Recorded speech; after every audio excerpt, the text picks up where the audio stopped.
আসসালামু আলাইকুম আ রহমতুল্লাহি ওয়াবারাকাতু। তো ভাই, আমার নাম হলো মোহাম্মদ রফিকুল ইসলাম। আমি কেন বাংলাদেশে থাকি, মিরপুরে। হ্যাঁ, তো এখন বর্তমানে সৌদি আরবে আছি। ঠিক আছে না? তো আমি ধরেন এই যে আরবি পড়াটা আর কি, তো এটা নিয়ে আমি বেশ কয়েকটা প্রায় 8-10টা কারি সাহেবের বই পড়ছি।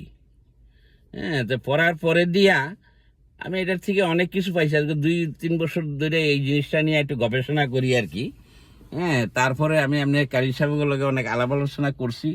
তো লাস্টে দিয়ে আপনার কাছে যে আপনার যে ভিডিওগুলো আমি টেলিভিশনের মাধ্যমে দেখি, তো কয়েকটা জিনিস আপনার থেকেও আমি শিখছি।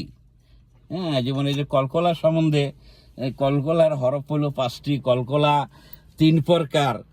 হ্যাঁ, তারপরে আপনার বেশ কিছু যে কায়দা কৌশল, কলকলা মানে মোটা হরফের কলকলাটা কি ধরনের হবে, তারপরে আপনার যেটা নাকি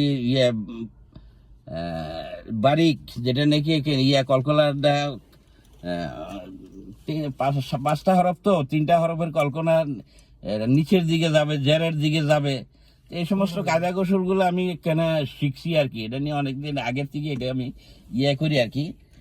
আচ্ছা, আমি আপনার সঙ্গে দেখা করতে চাই। আর আপনার মাদ্রাসাটা কোথায়, ঠিকানাটা কোথায়?